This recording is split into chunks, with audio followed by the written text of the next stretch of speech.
Hello, this is Dr. Paul Evering again.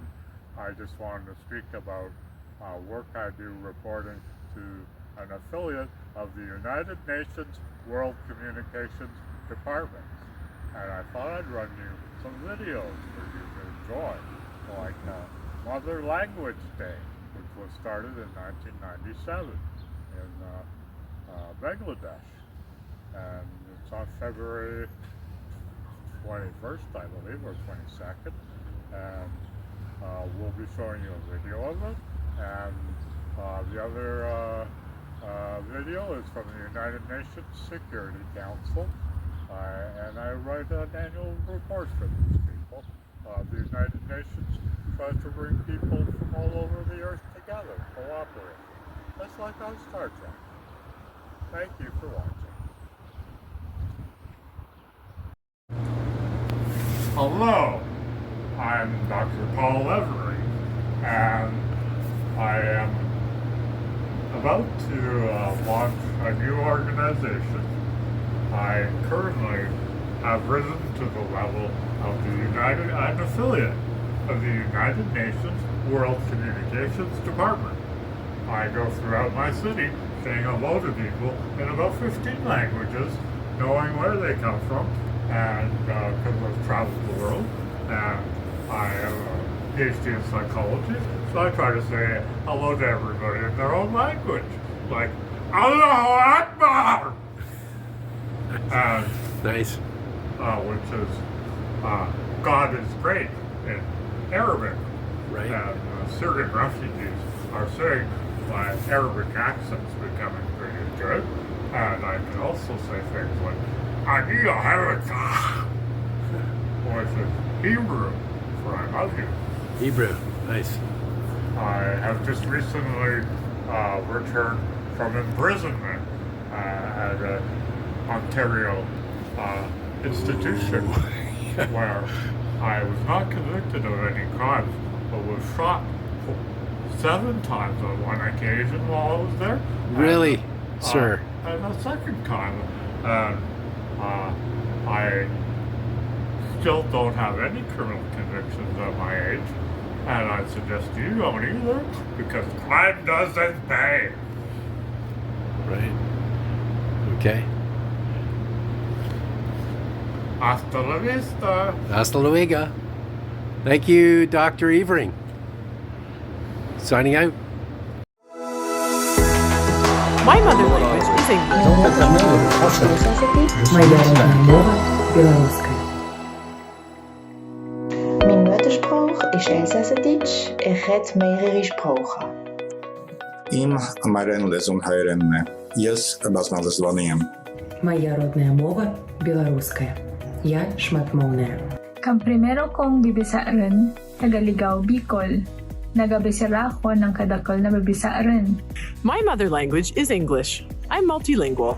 زبان مادری من فارسی هست و من چند زبانه هستم. Ma langue maternelle est le français. Je suis multilingue. A minha língua nai é o galego. Son multilingüe. Anyanyelven magyar, több nyelven is beszélek. Lugha yangu ya mama ni Kiswahili. Mimi huongea lugha nyingi. Idioma materno ta papiamento, ta multilingual. Limba mea maternă este româna, sunt multilingve. Ke Motswana ke bua Setswana mme ke itse dipuo ka go farologana. Mage maubasa Sinhala, mama bahubasikai. Moj materinským jazykom je Slovenčina. Hovorím viacerými jazykmi. Meine Muttersprache ist Schweizerdeutsch und ich rede einen Haufen andere Sprachen. Kagulea tupua ko le fatonga. O ko lava o le aki anga hilea фафонуе кеке. Мало. Моя рідна мова українська, я багатомовна особа.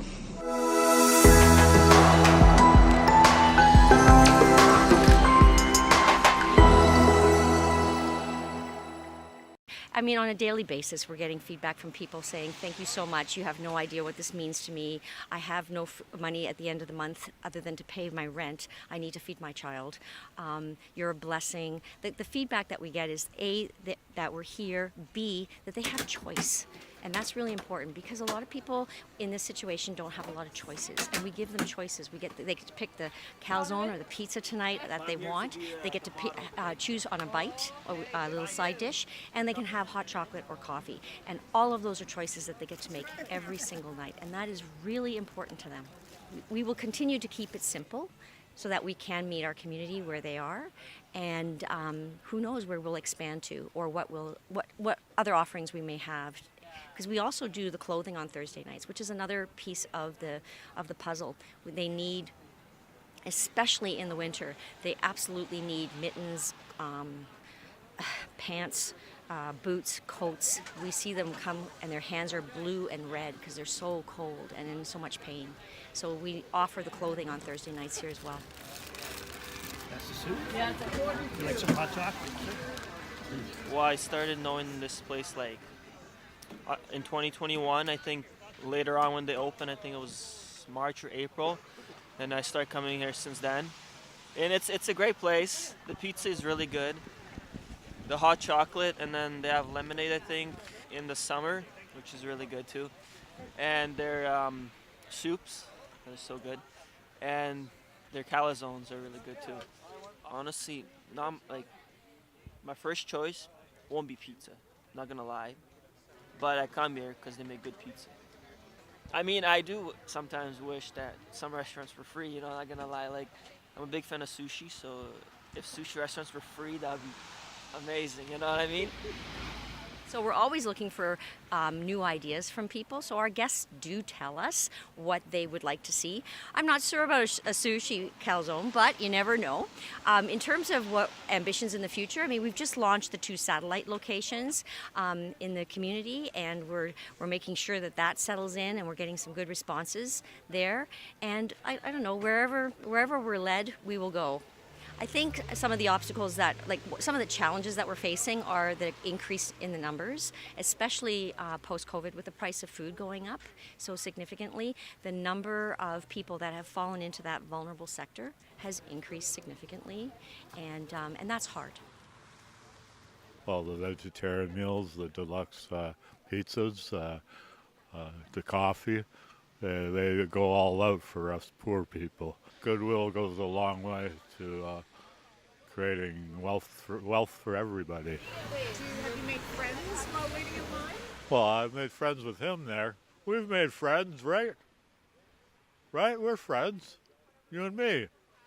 She asked whether we made friends there. Yeah, I said, we're friends. We're best friends, man. We're friends. Yeah!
So today it's not the ultrasound like yesterday.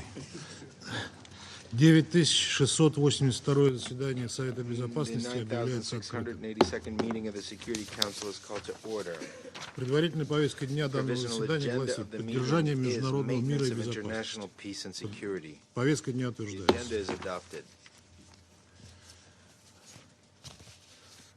На основании правила 37 временных правил процедуры Совета я приглашаю принять участие в данном заседании представителя представителя Польши. Poland to participate in this meeting. Уважаемые коллеги, в связи с тем, что Россия, заступая на пост председателя Совета Безопасности ООН, взяла на себя, как всегда, обязательство действовать транспарентно и беспристрастно, я бы хотел в открытом режиме разъяснить ситуацию вокруг участия в сегодняшнем заседании Украины. В секретариат вчера поступило письмо постоянного представителя этой страны с просьбой предоставить право. Мало того, что в отличие от всех остальных заявок, включая Польшу и Евросоюз, in addition to the other requests, including from EU and Poland, in violation of standard practice and not addressed to the Security Council, it does not even include the basic protocol language as in standard practice. The only proposal in it is the request to allow Ukraine to participate in the meeting. This is the letter. Непонятно, кому оно адресовано. It's not clear who it's addressed to. А вот письма Польши и Here are the letters Евросоюза, from Poland and the EU,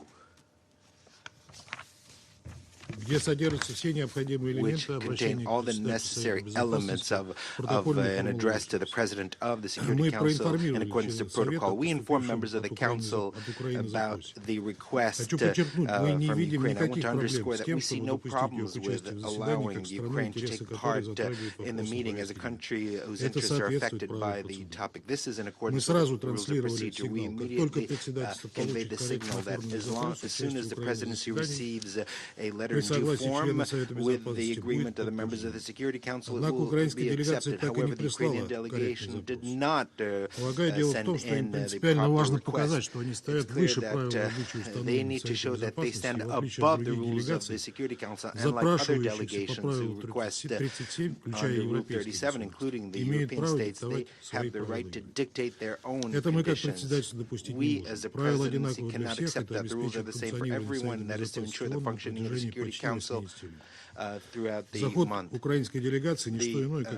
attempt by the Ukrainian delegation is an attempt to undermine the authority of the Security Council, because the presidency is not just a country, but it's an institution, and I hope all colleagues accept that.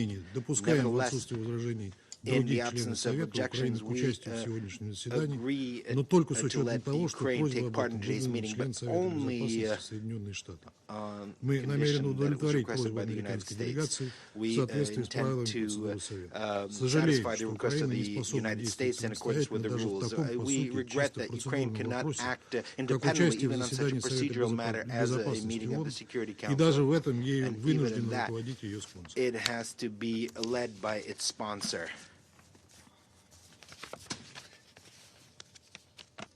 Я прошу секретариат пригласить Украину для участия в этом заседании. I would ask the Secretary to invite Ukraine to take part in the meeting.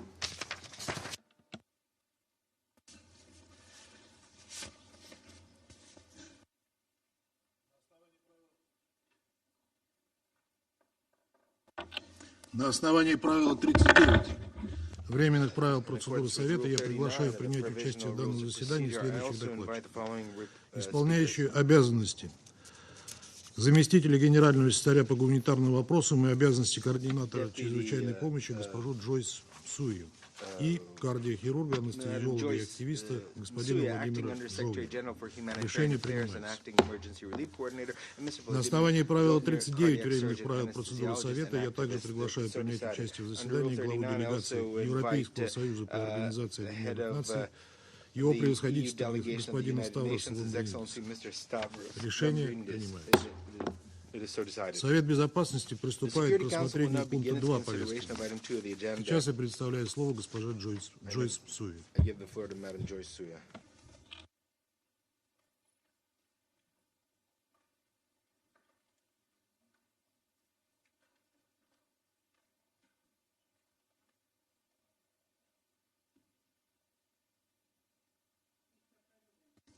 Since I briefed the Council last month, there has been no respite for civilians in Ukraine amid continuing waves of attacks across the entire country.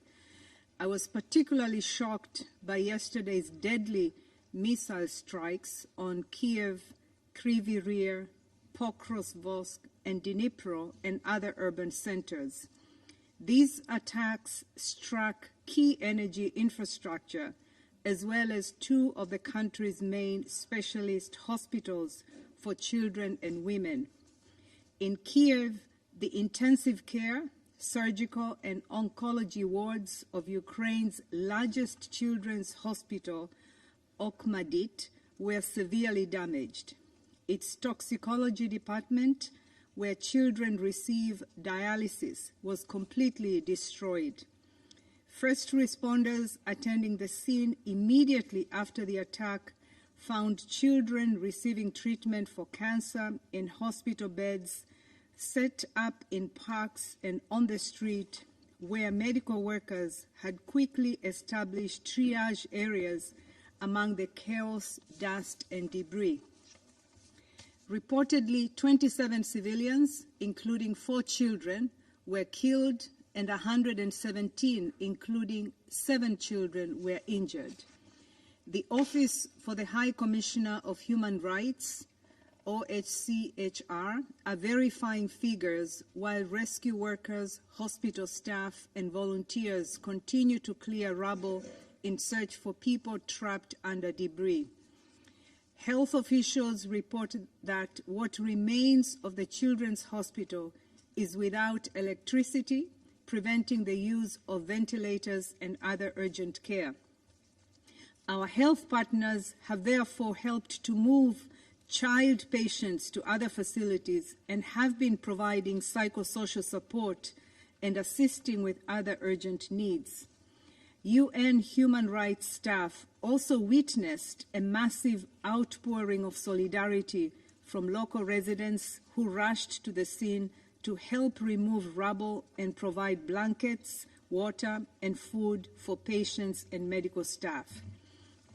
I also regret that in Kiev, at least 7 civilians were killed at the Isida Medical Center, one of Ukraine's largest women's health and family planning centers, when debris from an intercepted missile hit the facility. Mr. President, I echo the Secretary General's, UN Human Rights High Commissioners, and others' strong condemnations of these deplorable attacks. My heart goes out to all those affected. Let me remind this Council that hospitals have special protection under international humanitarian law.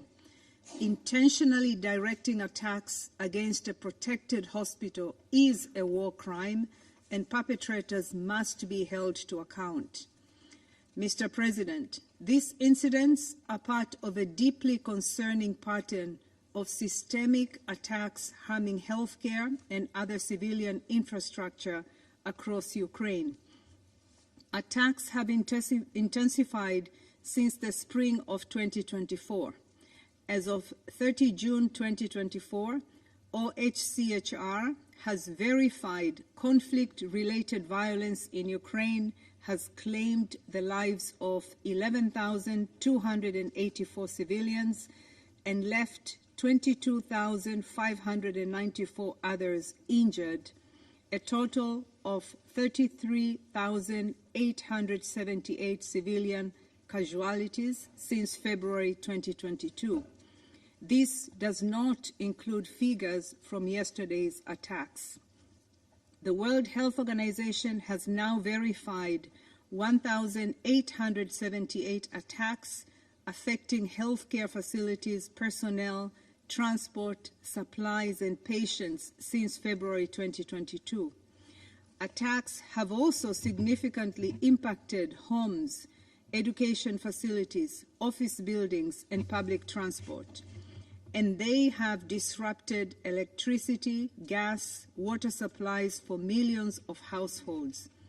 Energy production capacity across the country is significantly reduced. The consequences for the humanitarian situation in Ukraine are, of course, severe.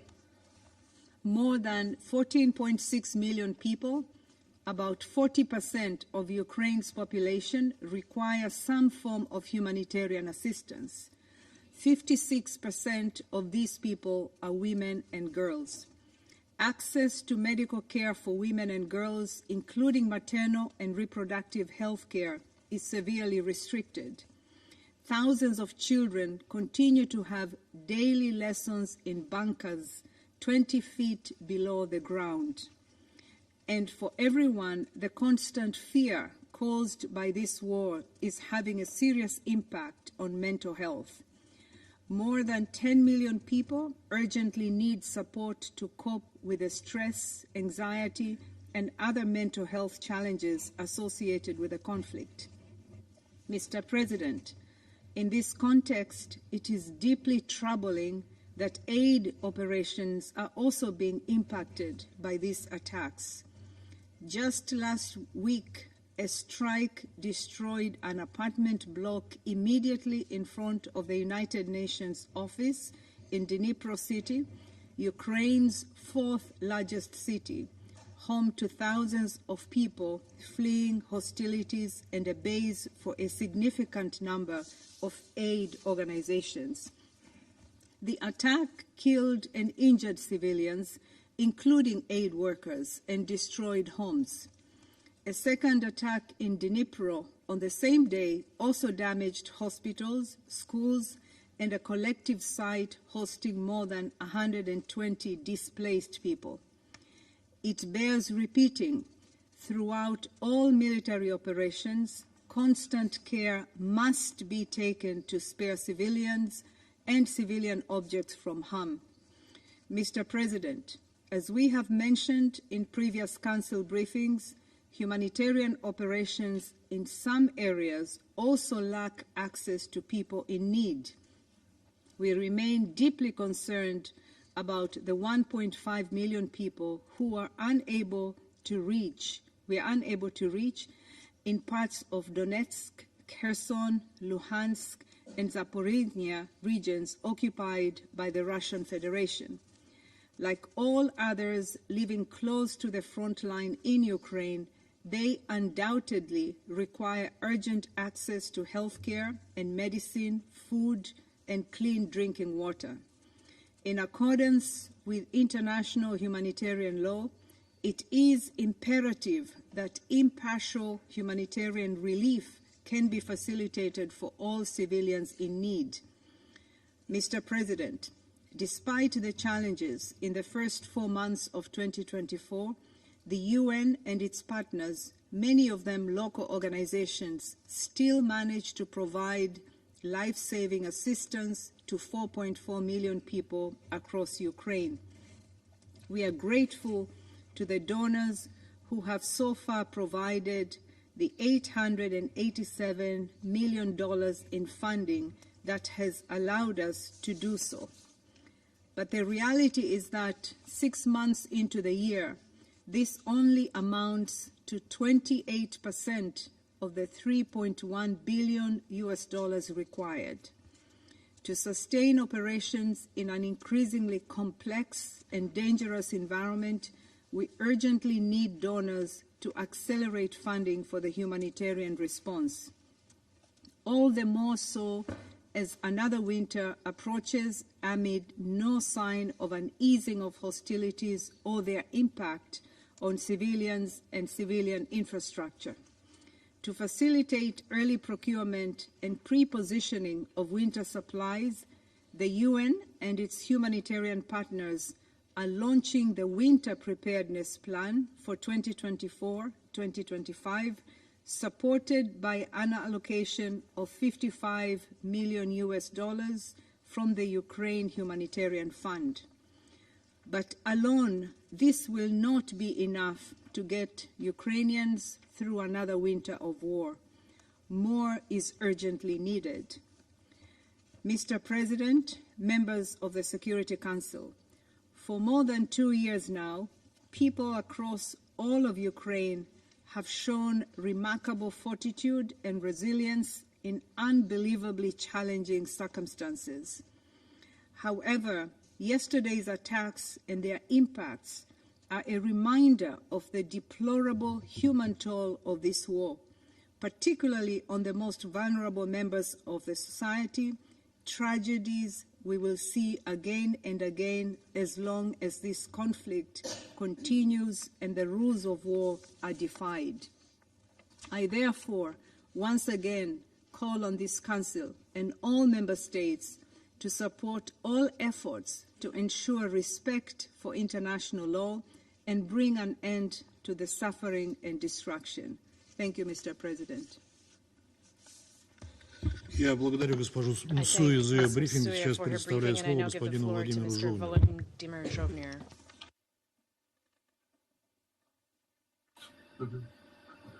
Dear members of Security Council, thank you for opportunity to speak today. I am Vladimir Zhovnir, a doctor and director of Ahmadit since January 2021. Ahmadit means mother and child care, and it is largest Ukrainian medical center. The hospital treats children with cancer, with blood disease from all over our country. Each year, around 80,000 children receive treatment, around 20,000 receive emergency care, and we perform about 13,000 surgeries. The hospital also offers treatment patients from other countries. Yesterday, at 9:52 a.m., an air raid siren sounded. The hospital staff began evacuate patients to the bomb shelters. This is challenging with children in intensive care. For our past 2.5 years, the Russian war against Ukraine, our staff have done everything that possible during each attack to save lives and minimize deaths. At that time yesterday, more than 600 patients and around same number of hospital workers were in hospital. Children were on drips, on dialysis, on intensive care. On top of that, at time attack, the 3 heart surgeries were in progress. In operation room, pausing them would be dangerous for life. At 10:42 a.m., we felt a powerful explosion. The ground shook and the wall trembled. Both children and adults screamed and cried from fear, and the wounded from pain. It was a real hell. We went into a yard and we saw that a Russian missile had struck the intensive care and therapy department for chronic intoxication. The part of building was completely destroyed.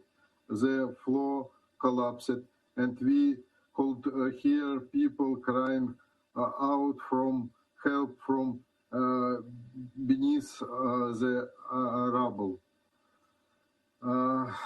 As a result of attack, over the 300 people were injured, including 8 children. 2 adults died. One from them was our young doctor.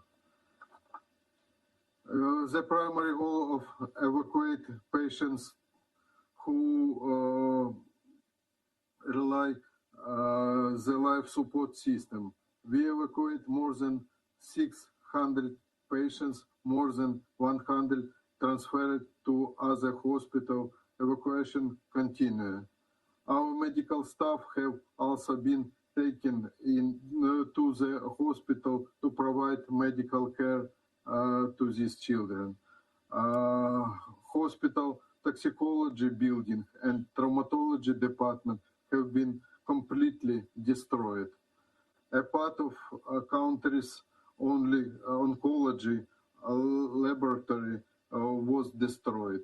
In total, 24 departments are damaged, including 10 surgical departments, 5 oncology departments, 3 intensive care units, 2 operation blocks, 2 somatic departments, the radiology department, prenatal care department, and the radiation therapy department. We had suspend medical service, the Department of Toxicology and Emergency Care. Operations and trauma unit are halted. We continue evacuating and full damage caused by direct Russian attack on the Children's Hospital. The strike will have long-lasting effect. Patients will face shortage of medical care, and our specialization service with high-tech equipment won't be restored soon. We will have serious long-term impact on Ukrainian children needing medical care. The psychological trauma of children from this attack will severe. It will last a long time, a cold effect for them for all their whole life. To conclude, striking of Children's Hospital, we were children and treated for cancer and other heavy disease is not just a war criminal. It's far beyond the limit of humanity. Our doctors and our employees have been saving children's life to the last, even under missiles and fire. We will not surrender. Thank you, all of you, for your attention.